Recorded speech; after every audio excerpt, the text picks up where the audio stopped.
వస్తే ఆయన భూపాలపల్లి వచ్చిండు ముఖ్యమంత్రి గారు రేవంత్ రెడ్డి గారు వస్తే మన ప్రధాన కార్యదర్శి గారిది భూపాలపల్లి కాబట్టి ఆయన అక్కడ పోయి కలిసి ఆ మెమోరాండం ఇచ్చిండు.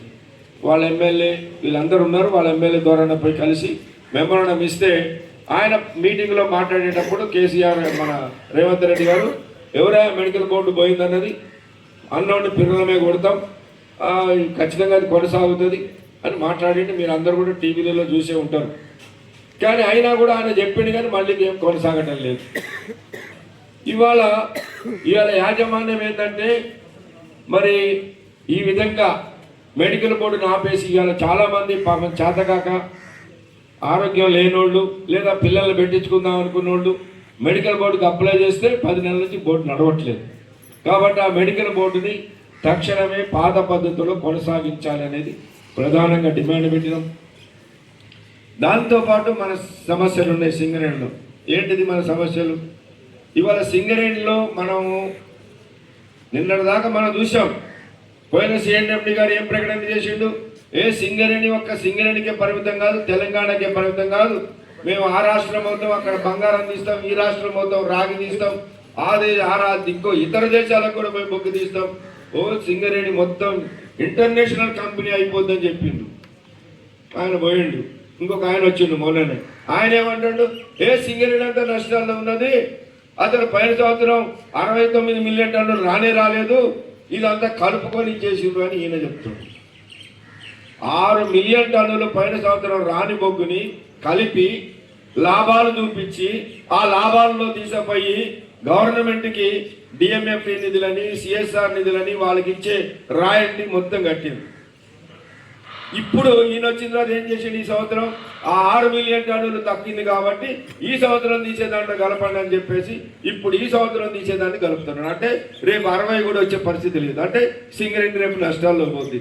ఎవడు దీనికి బాధ్యులు? మరి కార్మికులు చేసిందా? దీన్ని ఏమన్నా కార్మిక సంఘాలు చేసినాయా?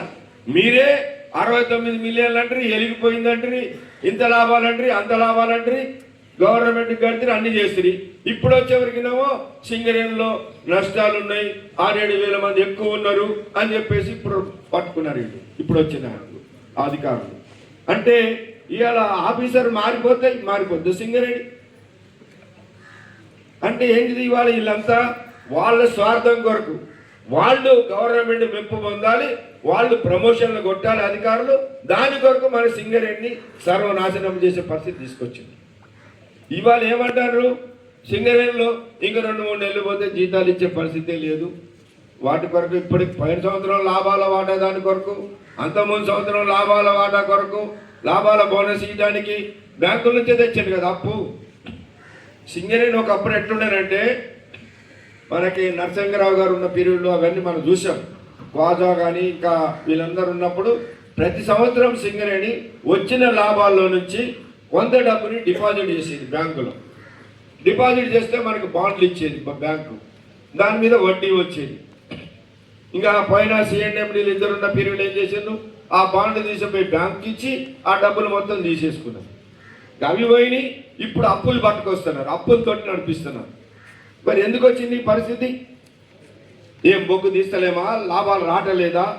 మీరే వేస్తారు కదా పేపర్ల మీద, సంవత్సరానికి ఇంత లాభాలు వస్తున్నాయి, ఇన్ని టన్నుల బొగ్గు వచ్చిందని మీరే వేస్తారు కదా.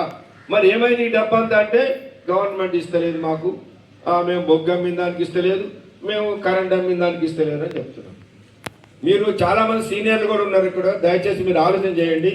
ఉమ్మడి ఆంధ్రప్రదేశ్ రాష్ట్రం ఉన్నప్పుడు సింగరేణికి ఇవ్వాల్సిన డబ్బు ₹1 ఆపిండ్రు ఎవడన్నా?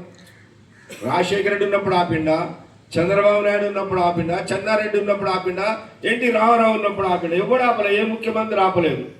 మన దగ్గర బొగ్గు తీసుకునేది, మన దగ్గర కరెంటు తీసుకునేది, దీనికి డబ్బులు కట్టేది. మనం 170% బొగ్గు గవర్నమెంట్కే కదా ఇచ్చేది.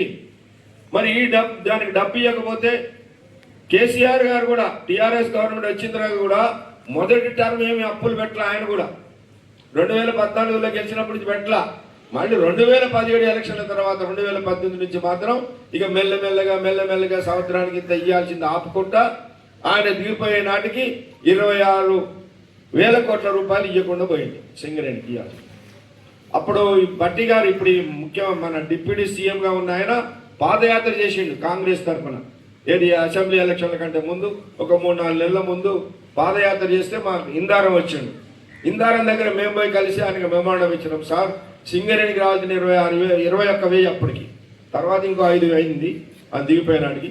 21,000 కోట్ల రూపాయలు రావాలి మాకు, మరి గవర్నమెంట్ ఇస్తలేదు, మరి దానివల్ల మా సింగరేణి మునిగే పరిస్థితి వచ్చిందంటే ఆయన ఏమంటే మంచిర్యాలకు వచ్చి ప్రెస్ మీట్ పెట్టి ఇది అన్యాయం, టీఆర్ఎస్ పార్టీ ఇట్లా కార్మికులకు అన్యాయం చేస్తుంది, ఇక్కడ సింగరేణికి అన్యాయం చేస్తుంది, రేపు సింగరేణి ఇదవుతుంది కాబట్టి ఆ డబ్బులు వెంటనే ఇవ్వాలి అని చెప్పేసి ఆయన కూడా స్టేట్మెంట్ ఇచ్చింది. ఇప్పుడు ఆయనే స్వయంగా మనకు మంత్రి, ఆయనే ఇప్పుడు బొగ్గనులకు కానీ మన జన్కో ట్రాన్స్కో కంపెనీలకు కానీ ఆయనే మంత్రి, ఆయన ఇప్పుడు డిప్యూటీ సీఎం కూడా. ఆయన వచ్చిన తర్వాత ఇప్పుడు ఎంత ఇవ్వాలి? 51,000 కోట్ల రూపాయలు ఇవ్వాలి.